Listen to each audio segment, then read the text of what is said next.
अस्सलाम वालेकुम। Last time जो हमारा टॉपिक था वो आइसोटोप्स का था, तो आज हमने जो पढ़ना है वो है इलेक्ट्रॉनिक कॉन्फ़िगरेशन। ठीक है, इलेक्ट्रॉनिक कॉन्फ़िगरेशन। इसमें मैं आपको इसका बेसिक आइडिया क्लास में दे चुकी हूँ। ठीक है, अगर आपको याद हो, अगर आपने उसको रिवाइज़ किया हो थोड़ा सा, तो आपको याद आएगा कि मैंने आपको क्या बताया था कि आपके पास ये न्यूक्लियस है, ये पहला शेल, ये दूसरा शेल, ये तीसरा शेल और ये फोर्थ शेल है। राइट, ये आपने शेल बना लिया। ठीक है, दिस इज़ योर न्यूक्लियस। इसको हम डेजिग्नेट करते हैं एन, स्मॉल एन से। Small N means number of shell. ठीक है, तो फर्स्ट शेल को हम कहेंगे N is equal to 1, second shell N is equal to 2, third shell n is equal to 3 और fourth shell is n is equal to 4। अच्छा, यहाँ मैंने थोड़ा सा इनका डिस्टेंस यहाँ पर मुझसे थोड़ा कम हो गया, लेकिन जैसे जैसे हम दूर जाते हैं इनका डिस्टेंस आपस में बढ़ता चला जाता है। अच्छा, सिर्फ आपको मैंने एक दफ़ा ये सब शेल्स और शेल्स का कॉन्सेप्ट देने के लिए बनाया है। तो ये हमारे हो गए शेल। राइट, मैंने आपको उस दिन क्लास में बताया था कि जब बेसिकली जो हमारी जो थी शुरू में जो एटॉमिक थ्योरी थी, उसमें यही बताया गया कि न्यूक्लियस है और शेल्स हैं इसके अराउंड, जिसमें अराउंड जो है वो सर्कुलर पाथ्स हैं जिसमें इलेक्ट्रॉन रिवॉल्व करते हैं। ठीक है, लेकिन जब इसको लेटर ऑन इसको जब बहुत ही ज़्यादा बारीकी से देखा गया इलेक्ट्रॉनिक माइक्रोस्कोप से, तो पता चला इसके बीच में भी इनको बहुत बारीक बारीक दायरे नज़र आए। राइट, अब ये दायरे इसके साथ साथ जो इनके साथ साथ दायरे थे वो क्या थे? एक्चुअली मैंने आपको बताया था ना कि ये लाइंस नहीं होती हैं, ये एक क्लाउड होता है जिसमें आप ये सिर्फ गैस कर सकते हैं कि यहाँ पर इलेक्ट्रॉन पाया जाता है, क्योंकि इलेक्ट्रॉन को इस तरह से रिवॉल्व होते और इन दायरों की सूरत में मूव करते तो किसी ने भी नहीं देखा। ठीक है, तो बेसिकली शेल जो होते हैं या ऑर्बिट्स जो होते हैं ये क्या होते हैं? ये क्लाउड होते हैं, इलेक्ट्रॉनिक क्लाउड होता है। यानी कि ये जो दायरा है ये एक्चुअल बेसिकली ये लाइन नहीं है। ठीक है, ये लाइन नहीं है बल्कि क्या है, ये एक क्लाउडी एरिया है। क्लाउड एरिया वो भी किस वजह से हो जाता है? जब इलेक्ट्रॉन इसके रिवॉल्व करते हैं तो यहाँ चार्ज जो है वो स्प्रेड हो जाता है इस एरिया में, और ये in the form of clouds आपको नज़र आते हैं चीज़ें जगह। ठीक है, ये दायरे से, और ये सर्कुलर पाथ्स होते हैं, सर्कुलर में शेप में होते हैं, तो इसलिए हम इसको शेल कहते हैं। ठीक है, तो ये तो हमारे हो गए शेल्स या ऑर्बिट कह दिया आपको, आपने इसको कह दिया ऑर्बिट, यानी कि हम ये लफ्ज़ ऑर्बिटल से निकला है, यानी कि जिसमें इलेक्ट्रॉनिक क्लाउड है या जिसमें probability of finding an electron maximum है।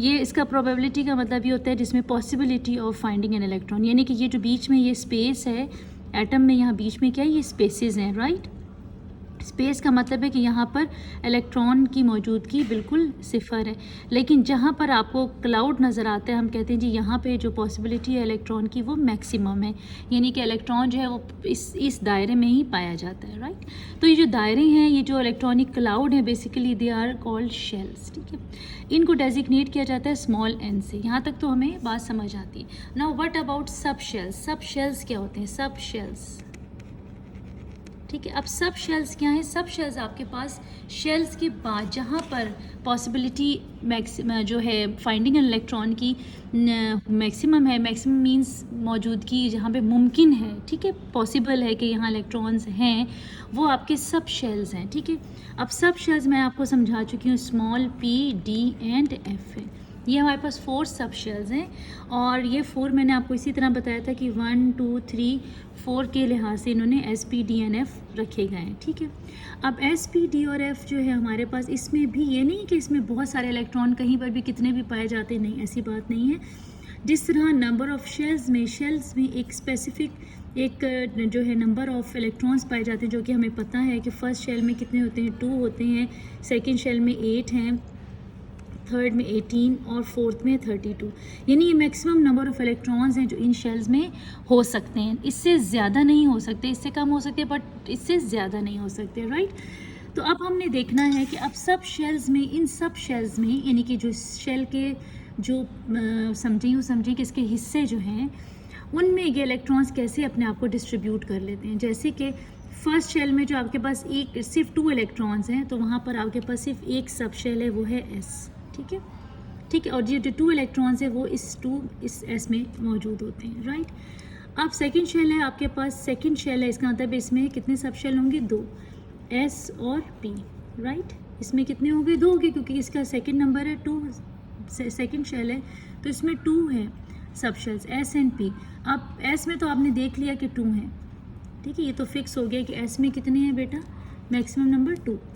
तो आप यूँ कीजिए कि आप चलो एस में हम साथ लिखते चले जाएंगे, इसमें एस और पी। अब इसमें 8 में से अगर 2 एस में चले गए तो पीछे कितने रह गए, 6, तो 6 कहाँ चले गए, पी में। पी में कितने हो गए मैक्सिमम इलेक्ट्रॉन्स, 6। आगे आ जाए, थर्ड शेल में 3 है, 3 का मतलब इसमें सब शेल्स कितने हैं, 3, S P and D, right. S में उसी तरह ही 2, पी में उसी तरह 6। अब 18 में से अगर हम यहाँ 8 निकाल देते तो पीछे रिमेनिंग रह जाते हैं 10, तो आपके पास डी में कितने आ गए, 10, तो डी में मैक्सिमम इलेक्ट्रॉन होंगे 10 के। फोर्थ शेल में आपके पास 4 है, तो S P D and F 4 हो गए, ठीक है। एस में उसी तरह ही 2 है, पी में उसी तरह 6 है, डी में उसी तरह ही 10 है। अब 32 में से जब आप ये 18 माइनस कर लेते हैं, कितने हैं, 10 और 6 18, तो पीछे बचते हैं 14, ठीक है। तो एफ में कितने होंगे मैक्सिमम, 14, राइट। अब आप ये सवाल ज़रूर पूछेंगे कि जी इसमें फिफ्थ शेल क्यों नहीं है। तो बेटा जब हम इनके टोटल करते हैं इलेक्ट्रॉन्स तो ये almost greater than 60, above than 60 हो जाते हैं ना। तो जब हम अबव देन 60 जाते हैं तो फिर हमारे पास रेडियो एक्टिव एलिमेंट्स आ जाते हैं। रेडियो एक्टिव एलिमेंट्स जो होते हैं ना उनके जो है ना फिर इस तरह स्पेसिफिक इलेक्ट्रॉन्स दायरों में नहीं होते, बल्कि वो आपको मालूम है कि उसमें जो है हर वक्त जो है वो जो है रेडिएशंस एमिट हो रही होती हैं, तो वो आपका जो आउटर मोस्ट शेल्स है वो हर वक्त एक्टिवेट रहते हैं और उसमें कोई डेफिनेट नंबर ऑफ इलेक्ट्रॉन नहीं रहता कि इसमें मुस्तकिल रहेगा, वो चेंज होता रहता है। तो हम फोर्थ शेल तक ही, यानी कि हम इस लेवल तक इन इलेक्ट्रॉन्स को तो हम अच्छी तरह से इन स्टडी कर सकते हैं इन शेल्स के अंदर, ठीक है। नाउ अब आपको यहाँ तक समझ में आ गई। अब आ जाए इलेक्ट्रॉनिक कन्फिगरेशन क्या होती है। अब ये जो इलेक्ट्रॉनिक कन्फिगरेशन है बेसिकली यानी कि वो ये है अरेंजमेंट ऑफ इलेक्ट्रॉन्स इन सब शेल्स में। अब अगर हम इनको ड्रॉ करें यहाँ पे तो हमारे पास पहले शेल में 2 हैं, 2 इलेक्ट्रॉन्स तो हमने इस तरह से डाल दिए। 8 हैं तो हमने रखे 1 2 3 4 5 6 7 8, राइट। ये हमारे 8 इलेक्ट्रॉन इस तरह एडजस्ट हो गए। इसी तरह 18 भी आप इसी तरीके से इसमें एडजस्ट कर दें। 1 2 3 4 5 6 7 8 9 10 11 12 13 14 15 16 17 18 हो गया। इसी तरह 32 भी आपके पास इसी तरह यहाँ सारे 32 इलेक्ट्रॉन्स आप इसमें अरेंज कर लें, राइट। 1 2 3 4 5 6 7 8 9 10 11 12 13 14 15 16 17 18 19 20 21 22 23 24 25 26 7 28 29 30 31 32, ये तो हो गया आपके पास सारे। लेकिन ये तो अकॉर्डिंग टू दिस एक जनरल अरेंजमेंट है, लेकिन हर जो आपको मालूम है कि हर एलिमेंट में जो है क्या चीज़ डिफरेंट है, उनका एटॉमिक नंबर फ़र्क है ना। एटॉमिक नंबर क्या है, नंबर ऑफ़ इलेक्ट्रॉन्स, ठीक है, नंबर ऑफ़ इलेक्ट्रॉन। तो number of electron her element का डिफरेंट है। तो जब नंबर ऑफ़ इलेक्ट्रॉन डिफरेंट है तो उनकी जो इलेक्ट्रॉनिक कन्फिगरेशन है वो भी डिफरेंट होगी, क्योंकि उसी तरह से उतने ही इलेक्ट्रॉन अरेंज होंगे। तो हम देखते हैं कि ये किस तरीके से हम डिफरेंट एग्जाम्पल से देखते हैं कि ये इलेक्ट्रॉनिक कन्फिगरेशन कैसे फाइंड आउट कर सकते हैं।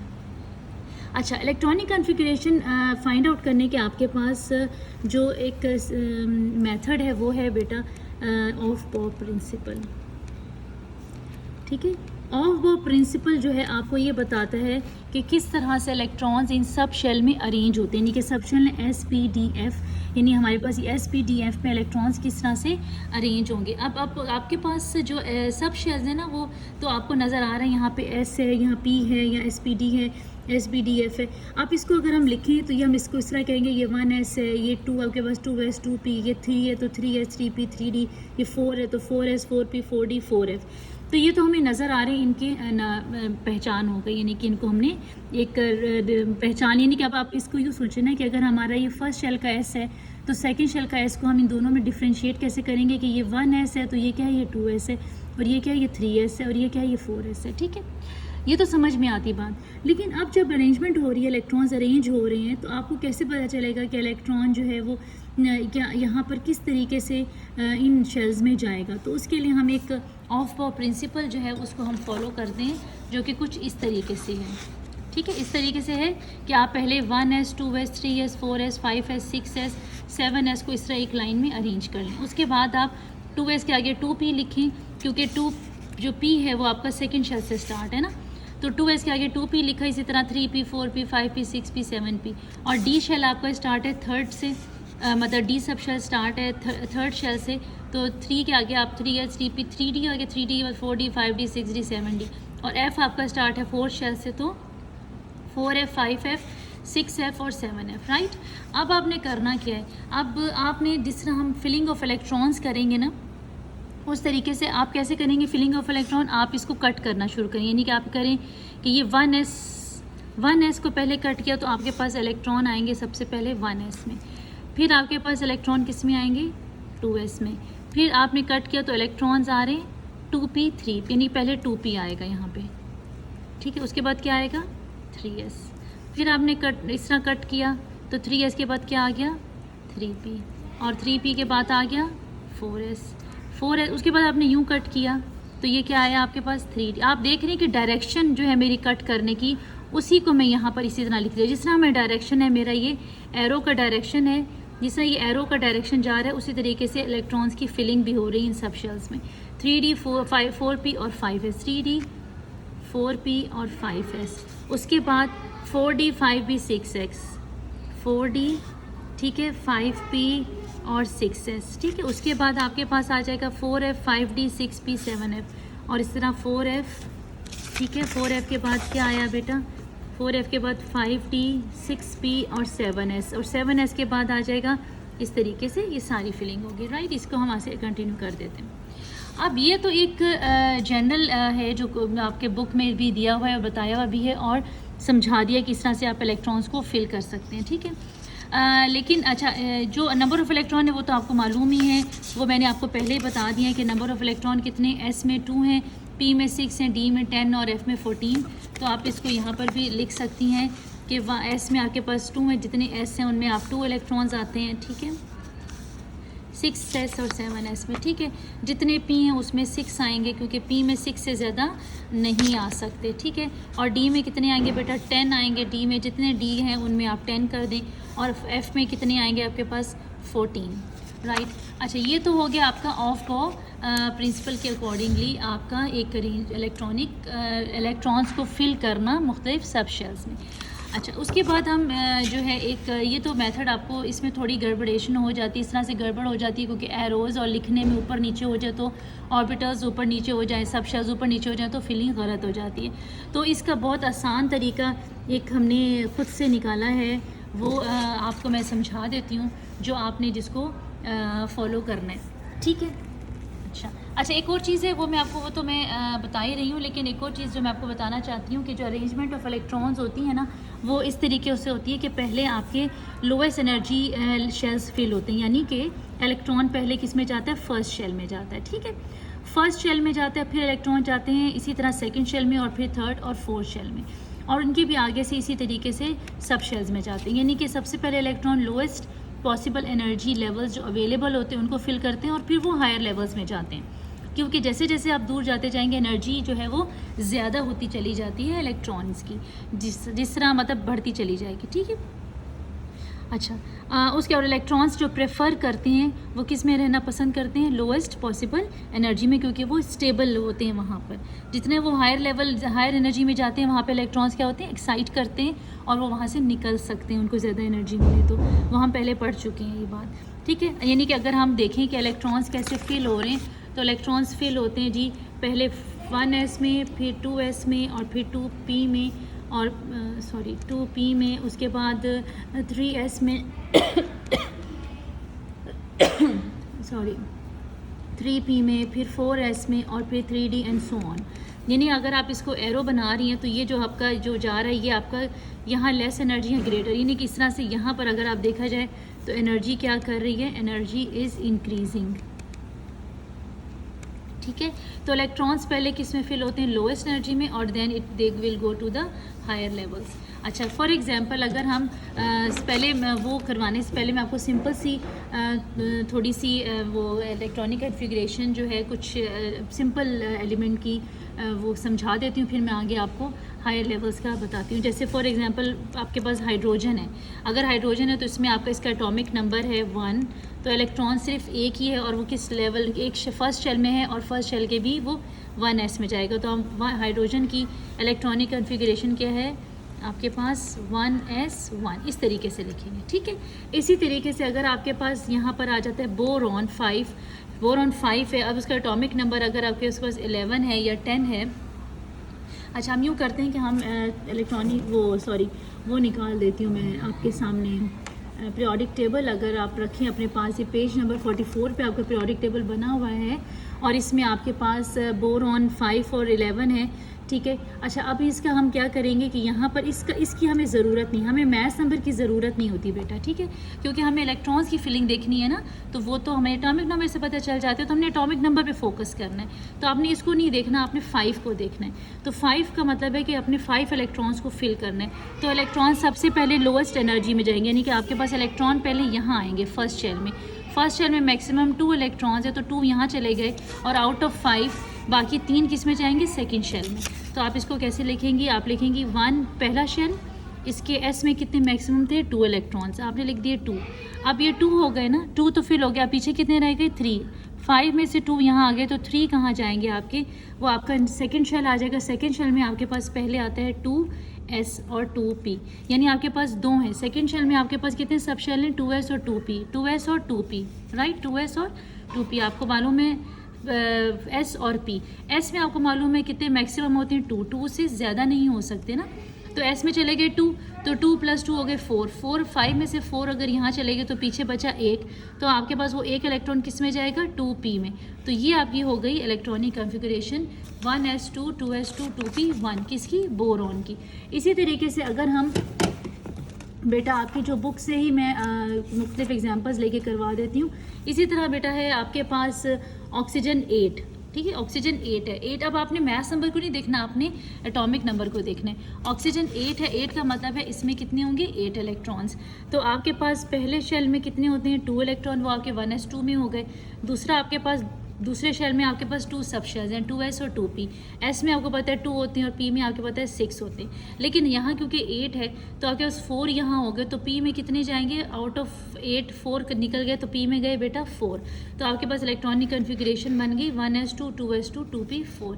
तो ये आप सिंपल एलिमेंट्स की आराम से, जैसे कि अगर आप मैग्नीशियम, हम आपके बुक में 12 दिया हुआ है, तो 12 को भी अगर आप करना चाहें तो 1s2, सेकेंड शेल में आपके पास 2s2p है, s में 2p में 6 कितने हो गए, 6 + 2 8 + 2 10 हो गए। अब 12 आ गया ना, 12 का मतलब है कि अभी आपके पास 2 इलेक्ट्रॉन्स हैं, वो किसी लेवल में चले जाएंगे, वो थर्ड शेल में चले जाएंगे। किस में चले जाएंगे, थर्ड शेल में चले जाएंगे। थर्ड शेल में पहले आता है s, फिर p, फिर d, तो आपके पास 2p के बाद आ जाएगा आपके पास 3s, और s में आपको पता है 3s 3p और 3d।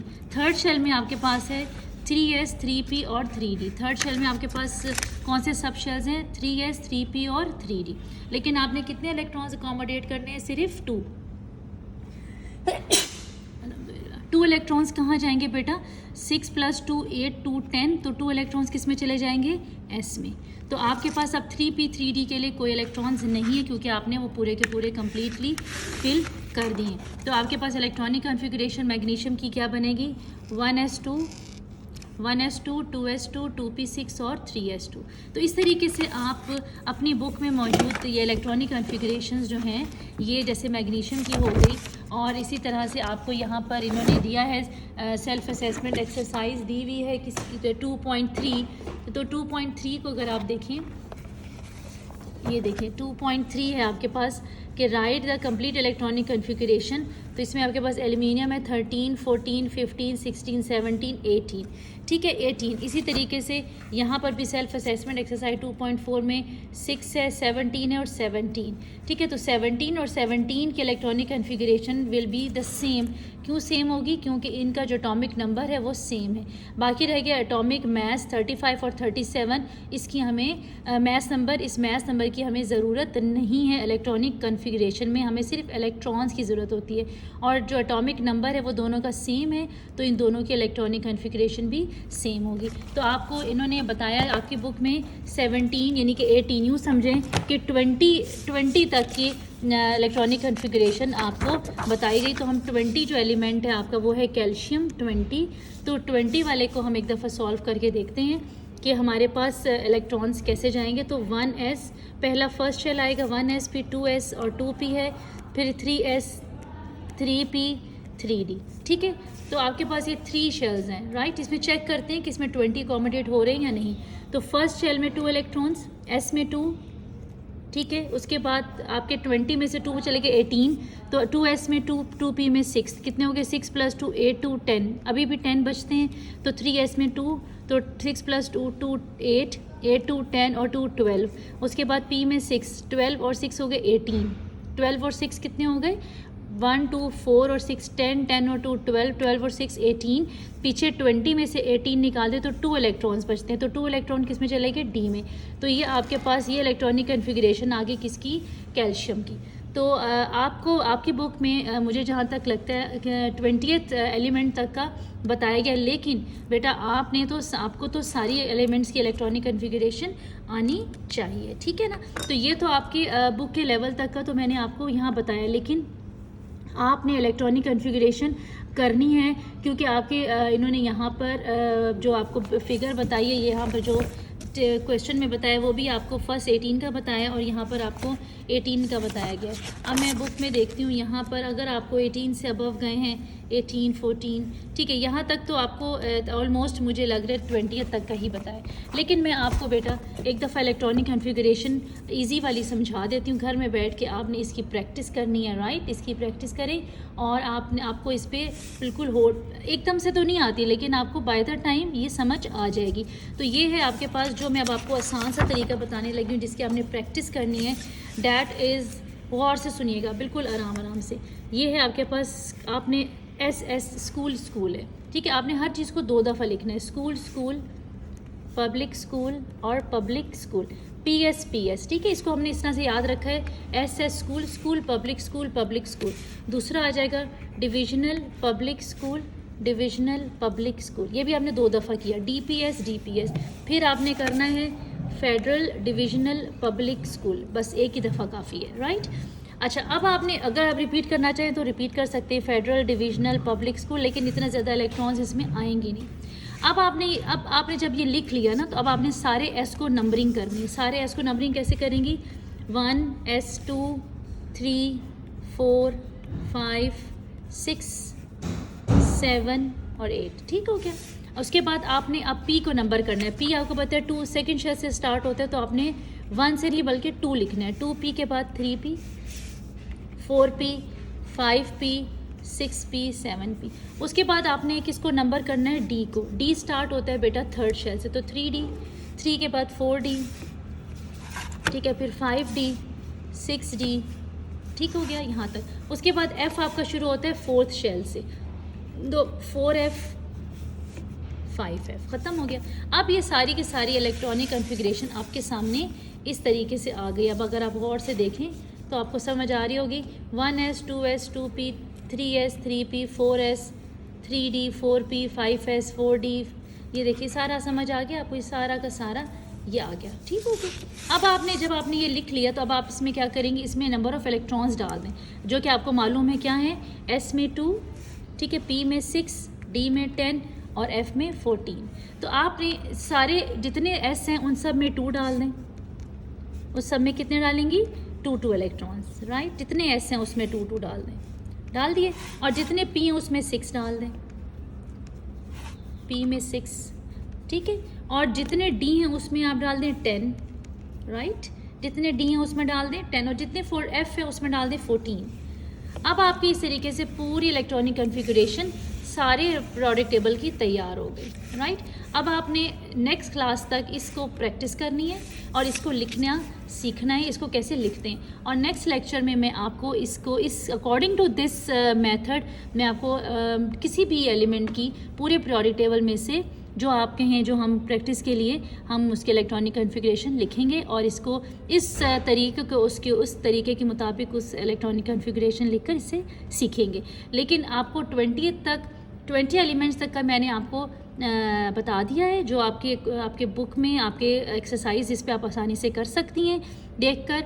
और अब आप ये चैप्टर जो है आपका कंप्लीट हो गया है बेटा, ये चैप्टर आपका कंप्लीट हो गया, राइट।